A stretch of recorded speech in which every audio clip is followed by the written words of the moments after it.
Historias de vida y derechos humanos. Las opiniones expresadas en este espacio son responsabilidad de quien las dice y no necesariamente reflejan la postura de la Comisión Estatal de Derechos Humanos y del canal CDH-TV Durango. Hola, ¿qué tal? Buenas tardes. Mi nombre es Berenice Valenzuela. Es un gusto para mí compartir con ustedes desde este estudio de grabación CDH-TV Durango. Y bueno, pues hoy me encuentro muy contenta porque tenemos una historia más que merece ser contada, que merece que ustedes la conozcan.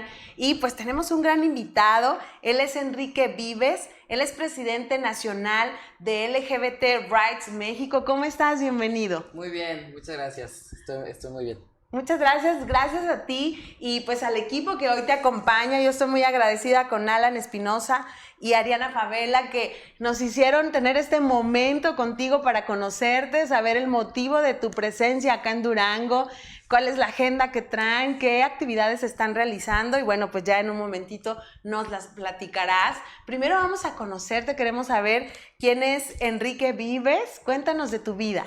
Sí, bueno, pues Enrique Vives, soy un joven de 20 años, soy de Oaxaca, que actualmente vive en la Ciudad de México y en este momento soy presidente nacional de LGBT Rights México y bueno, y fundador, ¿no? Además, fundador y presidente nacional en este momento de la organización, que es una organización política que busca crear espacios seguros para las personas LGBTIQ+ en la política y además formar liderazgos, ¿no? Eso es más que nada lo que buscamos y pues sí, básicamente, bueno, la organización tiene ya representación en 21 entidades federativas y pues Durango, qué mejor estar hoy en Durango. Estoy muy contento de estar aquí y con un equipo tan fuerte y tan consolidado como es el equipo que lleva al frente Alan. Excelente, sí. Excelente. Y cuéntanos, pues, ¿cuál es el motivo? ¿Qué agenda traen? ¿Qué es lo que anda haciendo el presidente nacional de LGTB Rights acá en Durango? Pues yo creo que es muy importante, o sea, digamos, al ser una organización nacional, pues sí es importante conocer los contextos de todo el país, ¿no? Porque pues cada estado vive sus propios retos, ¿no? O sea, y además nosotros nos enfocamos mucho en la incidencia legislativa, ¿no? Entonces, en ese sentido, pues justo, ¿no? O sea, cada estado lleva sus propias luchas, ¿no? Cada quien lleva sus propios tiempos. Hay quienes llevan un gran avance y ya tienen casi todo conquistado en materia de derechos, pero hay otros que no, como Durango, ¿no? Entonces, creo que es una buena oportunidad para que como organización pues podamos impulsar más esfuerzos como los que ya se están haciendo, ¿no? Claro.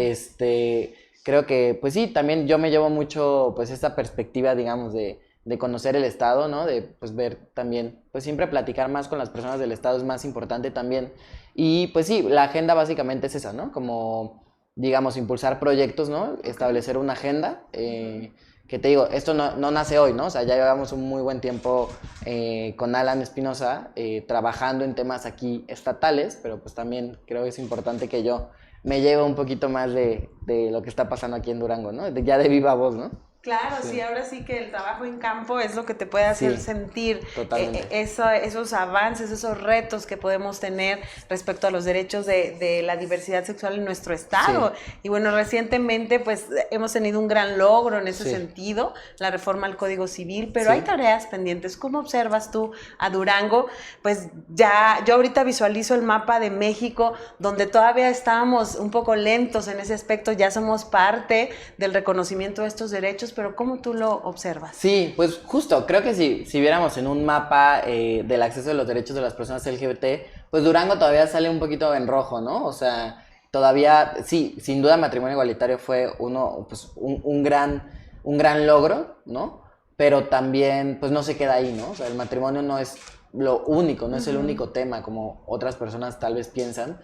Pues falta mucho en tema de acceso, ¿no? De derechos de las personas LGBT+, particularmente hemos estado mencionando mucho el tema acerca de las terapias de conversión, bueno, más llamadas terapias de conversión o ECOSIG, que también sigue existiendo en Durango, ¿no? Sí. Se siguen, digamos, catalogando más casos, ¿no? O sea, esto tiene que frenar, ¿no? Y pues sí, en general creo que también, si bien muchos temas están en la ley, que sí es importante incidir y estar ahí, pues también hay muchos temas que también están en lo social y que también eso se tiene que construir. Y bueno, respecto al tema de tu activismo en esta materia, ¿cómo surge esta inquietud de la formación de LGBT Rights?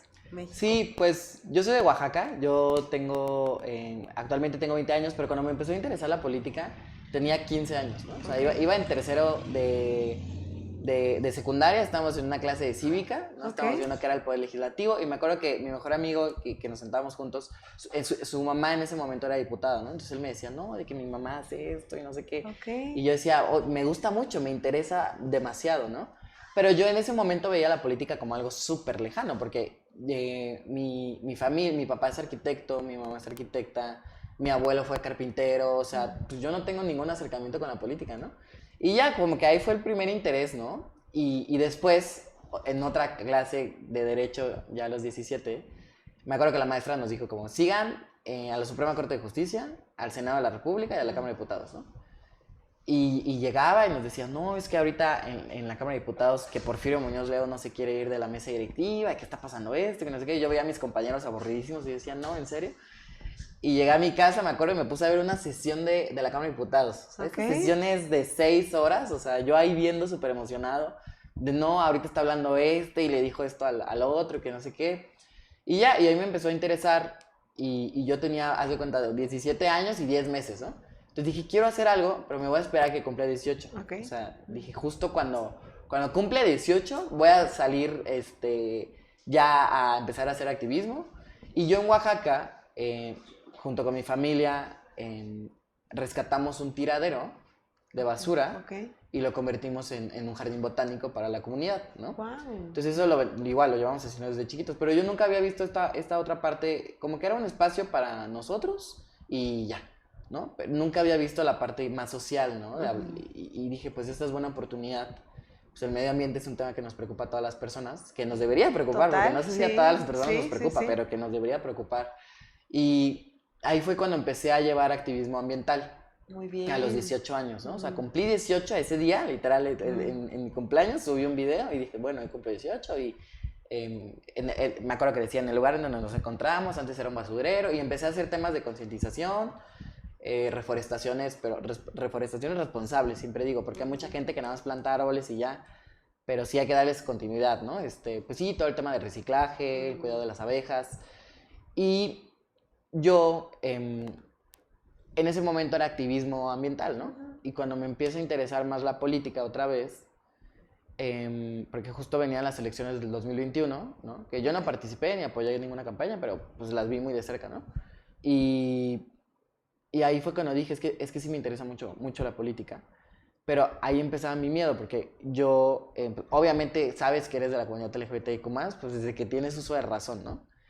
Y en ese momento mi familia no sabía, nadie sabía, ¿no? Nada. Y en el momento en el que decido salir del closet, que fue a los 19, pues me dicen, no, pues está muy bien, pero pues no lo digas, ¿no? Porque estás en política. Y si quieres estar en política, pues no se puede, ¿no? Y hubo un momento donde incluso yo me convencí, o sea, donde yo dije, no, pues no voy a poder, o sea, y yo dije, me voy a casar y voy a tener mis hijos y voy a tener la familia tradicional y de traje y corbata y muy así, ¿no? Y me convencí, o sea, hubo un momento donde yo dije, pues así me tocó, ¿no? Y es o estoy en política o vivo abiertamente mi orientación sexual, ¿no? Y fue en 2000, justo cuando todavía tenía 19 años, yo, te digo, todo eso es en Oaxaca todavía, ¿no? Sí, o sea, yo sigo en Oaxaca en ese momento. Y yo tenía un amigo de una comunidad de Oaxaca, que era de estas personas que una vez la conoces y ya es, o sea, una muy buena personalidad, está en política, abiertamente gay, y era siempre su sueño, siempre había estado en política, coordinaba territorio en política. Y se postula en 2021, gana, es regidor electo, estaba a unos meses de entrar y fallece de COVID, ¿no? Y yo dije, o sea, dije, tanto que le costó, y le había costado porque no le querían dar una oportunidad por ser abiertamente de la comunidad LGBTIQ+. Y ahí fue donde yo dije, o sea, ¿qué quiero dejar? Eso fue lo que me pregunté. O sea, dije, quiero estar ahí, quiero estar en el poder legislativo, quiero estar en un ayuntamiento. ¿Por qué? O sea, al final dije, o sea, ¿por qué quiero esto? O sea, pues sí, está muy divertido los debates y todo, pero ¿cuál es la causa? O sea, ¿qué voy a dejar? O sea, ¿por qué estoy aquí? Y eso fue todavía en Oaxaca, y fue cuando dije, quiero hacer una organización que se enfoque en que a nadie le tenga que costar tanto llegar a un espacio de representación solamente por su orientación sexual o su identidad de género. Y ya, esa fue la primera idea. y de ahí yo me fui a vivir a la Ciudad de México. Y pues bueno, o sea, cuando dejas tus amistades, tu familia, pues sientes un ambiente muy liberador, ¿no? Y ahí fue cuando, que igual todo este tema de no lo hagas, yo siempre digo que ni siquiera venía del odio, ¿no? O sea, siento que era más del miedo, ¿no? De decir, te van a lastimar, te van a cerrar las puertas, nadie va a votar por ti, ¿no? O sea, digamos, justo, ¿no? Que al final mi familia ha entendido muy bien todo, ¿no? O sea, creo que es un proceso de aprendizaje incluso para la familia, ¿no? De decir, pues sí, al inicio es como, no, eso no. Que a mí en ningún momento me dijeron, no, eso está mal, no, pero tampoco fue el máximo apoyo en su momento, ¿no? Pero fue mucho aprendizaje, ¿no? O sea, creo que mi papá y mi mamá y mi hermana supo antes, ¿no? Pero mi papá y mi mamá, sí, fueron aprendiendo mucho, ¿no? Y te digo, me fui a vivir a Ciudad de México y ahí fue cuando fundé la organización, ¿no? En octubre del 2021, o sea, hace muy poco, hace año y unos 6, 7 meses, ¿no? Y ya fundo la organización porque además creo que en 2021 se da, o sea, yo digo que hay como una ruptura en el sentido positivo, que se rompe ya la puerta para que ya pudiera entrar la comunidad LGBTIQ+, porque tenemos la representación, en 2021 llegan 2 diputadas federales trans, una diputada abiertamente lesbiana, muchas diputadas bisexuales, en el Congreso de la Ciudad de México se reelige un diputado gay, llega una diputada lesbiana, en Hidalgo llega un diputado queer, en Veracruz llega un diputado no binaria, ¿no? O sea, en todos los estados se empiezan a ver como puntitos arcoíris, digamos, ¿no? En Oaxaca, en mi estado, llega una diputada de la comunidad, ¿no? Entonces, creo que ese momento dije, pues ya están llegando y sí se puede. O sea, si todos llegaron, es porque sí se puede, ¿no? Entonces ahí fue cuando salí con la organización LGBT Rights México, que siempre digo que es también mi salida del closet en la política, ¿no? Porque también, pues cuando ya fundé la organización y todo, pues ya fue como, pues públicamente, pues ya, ¿no? O sea, y ahí empezamos a tener este tipo de actividades que se enfocan justamente en la búsqueda de espacios seguros. Eso es lo principal. Lo más importante son los espacios seguros, porque siempre creo que si yo en ese momento, o sea, si yo regresara en ese momento a tener 18 años y existiera una organización como LGBT Rights México, posiblemente yo entraría, me sentiría muy bien, le diría a mi familia, empezaría a hacer política y ya no tendría que pasar por todo lo que yo pasé de decir, en lo mío fueron 2 años, pon tu año y medio, ¿no? Hay personas que toda la vida viven eso. Entonces, fue ese sentimiento de decir, un espacio en donde nadie tenga que tener máscaras y podamos ser nosotros mismos, ¿no? O sea, y esa fue la meta y pues creo que lo hemos venido haciendo muy bien en ese sentido. Excelente, entonces sí. En ese sentido va pues esa lucha, ese caminar por el reconocimiento de los derechos. Y bueno, platícanos un poquito de las actividades de la asociación, qué actividades traen. Bueno, sé que la incidencia es en lo político, en el trabajo legislativo, algo en específico que nos quieras compartir. Sí, bueno, pues la organización justo se encarga del tema de incidencia, ¿no? De incidencia política. Entonces, en ese sentido hemos tenido muchos proyectos. Además, también mencionar que es una organización multipartista, ¿no? Entonces, que se encarga, porque es muy diferente a veces el apartidismo con el multipartismo, ¿no? Porque apartidismo no me meto con partidos, multipartismo trabajo con todos, ¿no? Y reconozco que al final son entes de interés público con los que hay que trabajar, ¿no? Claro. Y no necesariamente desde los partidos, más bien con servidores públicos, porque al final esos son, ¿no? Entonces, en ese sentido, pues hemos tenido muchos proyectos, o sea, en todo el país, cada estado tiene sus esfuerzos estatales, pero los unificados a nivel nacional, primero, yo gané el Premio Estatal de la Juventud en 2021 de Medio Ambiente, okay. Y ahí fue cuando yo comprendí que era pues que el Premio de la Juventud era más que un premio, ¿no? Es decir, bueno, es un premio que cuelgo y ya está, ¿no? Es una herramienta para incentivar la participación de las juventudes en que nos empecemos a interesar en asuntos públicos, ¿no? Entonces,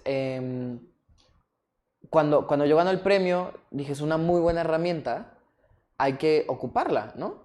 Y yo lo gané por medio ambiente, justo, ¿no? Uh-huh. Pero, ahí en ese momento nace la idea de crear la distinción de diversidad sexual dentro de los premios okay. de la juventud, ¿no? Entonces ya esa iniciativa yo la presento en un simulador legislativo en diciembre de 2021, llega 2022, la presentamos en Oaxaca, en Veracruz, empezó a dar la vuelta por todo el país y empezamos, al inicio yo estaba hablando con una diputada de mi estado y le dije, no, de que tengo esta iniciativa, que no sé qué, me dijo, tráemela, la presentamos, la hice todo, la presentó y de ahí uno de los estatales de la organización me dice, oye, mándamela y yo la presento en Veracruz, ¿no? Se la mandé, la presentó en Veracruz y luego dije, claro, pues hay que presentarla en todo el país, ¿no? Sí. Empezamos a reunirnos con los que estaban en Jalisco, con los de Aguascalientes, que además yo no conocía a nadie, todo era virtual. Okay. Todo era virtual. Y ya la empezamos a presentar en todos los estados y además la presentamos en el Senado en febrero, que eso yo creo que ha sido de mis experiencias pues más gratas hasta ahora porque pues fue cabildear una iniciativa todo un año. La presenté en febrero del 2022 y se aprobó en marzo del 2023. Entonces fue todo un año de cabildeo, de tocar puertas, muchos no te las abrían, ¿no? Senadores de todos los partidos, pues decir, esta es la propuesta, ¿no? Y se fue moviendo. Actualmente ya está aprobada en 5 estados nuestra iniciativa, que es Oaxaca, Ciudad de México, Colima, Hidalgo y Baja California. Okay. Y en el Senado, te digo que en marzo, ¿no? Entonces fue, y también hace rato les contaba que el senador Botello, que es un senador de panista de Querétaro, en la comisión salió a decir, no, es que esa iniciativa se están autodiscriminando, quieren un premio nada más por ser de la comunidad LGBT. Es que él pensaba que era, yo soy LGBT, no estoy haciendo nada, voy, me postulo y me dan el premio, ¿no? Y yo fui a esa comisión, ¿no? Y lo esperé, salió y le dije, oye, senador, es que creo que entendí muy mal la propuesta, porque no es así, que no sé qué. Es en favor de las personas que toman acciones en beneficio de la comunidad LGBTIQ+. No tienes que serlo. Claro, sí, incluso, ¿no? O sea, incluso hay personas que ni siquiera, tal vez no son de la comunidad LGBTIQ+, y hacen talleres, capacitan, ¿no? Meten iniciativas y pues también está muy bien. Incluso hay muchas personas que tienen familiares, por ejemplo, bueno, estamos hablando de un premio de juvenil, pero por ejemplo hay muchas madres que tienen hijos, hijas, hijes trans y se meten al activismo mucho mejor que muchas personas de la comunidad LGBT más, ¿no? Y digamos, ¿no? O sea, si fuera una mamá menor a 29 años, pues también lo podría ganar, ¿no? Okay. Entonces, pues sí, no es de la comunidad, es quienes tomen acciones en beneficio de la comunidad LGBTIQ+. No digo, él no lo entendió, él nunca lo entendió, ¿no? Incluso en la sesión del Senado cuando se aprobó, usó su tiempo en tribuna y habló en contra. Y digo, está muy... pues bueno, yo siempre digo, está muy bien, pero no, aquí sí no está muy bien. Y ya, ¿no? Digo, pero justo esa apreciación de decir, no es para las personas LGBT, o sea, así por ser, no por ser, ¿no? Sino quienes tomen acciones en beneficio de las personas LGBT, ¿no? O sea, quienes, por ejemplo, quienes promuevan el cupo laboral trans, quienes promuevan el presupuesto LGBT, ¿no? O sea, todo eso, ¿no? Entonces, y esa es la propuesta, ese es uno de los temas que llevamos en la organización en 2022. Y después organizamos el primer Parlamento Juvenil LGBT+, en el Senado de la República, porque cuando yo presenté esta propuesta en el simulador legislativo, todos me decían que esa propuesta nada más beneficia a minorías. Vámonos por otros temas, ¿no? Vámonos por becas, vámonos por no sé qué. Y bueno, claro, todo es importante, pero también las personas de la comunidad LGBT somos importantes. Y me costó muchísimo poder convencer para que saliera la propuesta. Al final se logró. Pero fue cuando... O sea, yo llegué un día con los compañeros del ejercicio a decir, esta es mi propuesta, yo ya la había escrita y todo. Nadie llevaba nada. Y llegó a la hora de la votación y la mía no quedó, ¿no? Y me sentí muy mal porque dije, todos los argumentos, porque cada una la estudiábamos, todos los argumentos eran, beneficia a minorías, son muy pocas personas, de que éramos pocas personas, ¿no? Y ahí fue cuando dije, necesitamos un espacio que sea solamente para la comunidad LGBT+. Y no en ese sentido de excluirnos, o sea, todo lo contrario, sino para que las personas de la comunidad LGBTIQ+, definamos una agenda de qué es lo que nos parece lo más importante que hay que legislar. Y eso fue lo que hicimos, porque el ejercicio se llama Con Orgullo Hagamos Leyes. Entonces, no solamente es un parlamento en donde un día vas al Senado y hablas en tribuna y te sientas en un escaño como senador. La idea es poder generar propuestas legislativas, ¿no? Constantemente. Pues ese fue un ejercicio de un año, ¿no? Del año pasado, perdón, que fue una edición, ¿no? O sea, fue trabajo semanal.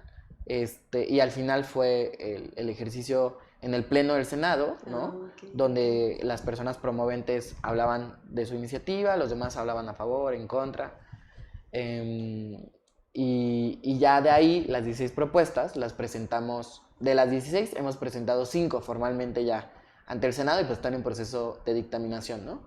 Entonces, pues ese fue... Muy buen trabajo, sí. O sea, 16, 5 van avanzadas. Justo, sí, justo. Y este mismo ejercicio lo hemos venido replicando en los estados. Actualmente lo hemos realizado en 3 estados, ¿no? Primero fue Oaxaca en octubre, después Nuevo León en enero y Jalisco en febrero, ¿no? Paramos porque ahorita tenemos otro proyecto que es un debate juvenil LGBT+, igual en el Senado, y vamos digamos, no a retomar porque nunca se han parado, sino los calendarizamos para agosto. En agosto volvemos a iniciar con otros parlamentos en otros estados. Y pues pues sí, digamos, esos son los grandes proyectos que hemos tenido. Excelente. También hemos participado en dictaminaciones de muchas iniciativas, por ejemplo en Guanajuato para el tema del presupuesto LGBT, ahí hemos estado incidiendo. En Querétaro, desde el Polo Ibrahim, que es nuestro presidente en Querétaro, ha estado impulsando junto con otras organizaciones y desde el apartidismo totalmente en el cupo laboral trans, por ejemplo, ¿no? Pues sí, en general, pues todo donde podemos estamos, ¿no? Entonces, sí. Excelente, excelente. Tratar de dar a conocer finalmente a la autoridad lo que ustedes viven día a día, las necesidades que ustedes observan, es de gran ayuda también. Finalmente están aportando para un trabajo legislativo, para una tarea que es principalmente de ellos, pero qué mejor desde su voz, desde cómo lo viven ustedes, cómo lo observan, las necesidades que ustedes ven día a día. Entonces, es un gran trabajo. Yo pues de cerca hemos visto el trabajo de Alan Espinosa, de Ariana, de todo el grupo que están en conjunto siempre haciéndonos saber a las autoridades, a las instituciones, qué es lo que está pendiente respecto a esto. Entonces, de verdad que ser aliados y trabajar de la mano, pues es maravilloso, porque así podemos avanzar. Hay situaciones que no alcanzamos a visualizarlas, y es a través de estos ejercicios que ustedes lo llevan a la realidad, lo ponen sobre la mesa. Es qué maravilloso conocerte y que nos compartas un poquito sobre esas acciones, y felicitarte desde la Comisión Estatal de Derechos Humanos,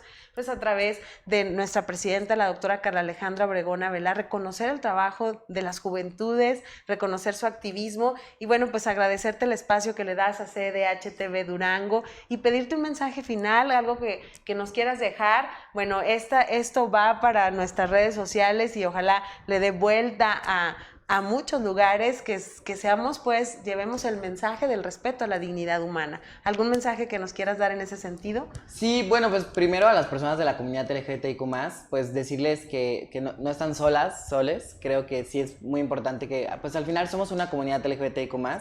Creo que la principal palabra es la empatía, ¿no? Creo que podemos compartir mucho de cómo nos sentimos, y que siempre hay un espacio para todas las personas LGBT más que quieran hacer política aquí en Durango, en LGBT Rights Durango, con todo el equipo estatal. Y también, pues, también a las personas que no son de la comunidad LGBTIQ+, también creo que tenemos una fuerte tarea para promover un mensaje de amor, un mensaje de empatía, un mensaje de respeto, inclusión, de igualdad, ¿no? Entonces, en general, yo creo eso, ¿no? Que no estamos solas. Excelente, excelente. Muchas gracias, Enrique. De verdad, un gusto conocerte. Y bueno, pues ahí está el mensaje de Enrique Vives. Sigan atentos a nuestras transmisiones, CDH-TV Durango, historias de vida y derechos humanos. Mucho gusto conocerte. Muchísimas gracias, de verdad. Gracias por el espacio. Muy feliz de estar aquí. Gracias. Sigan atentos en nuestras redes. Denos like, compartan. Les agradecemos.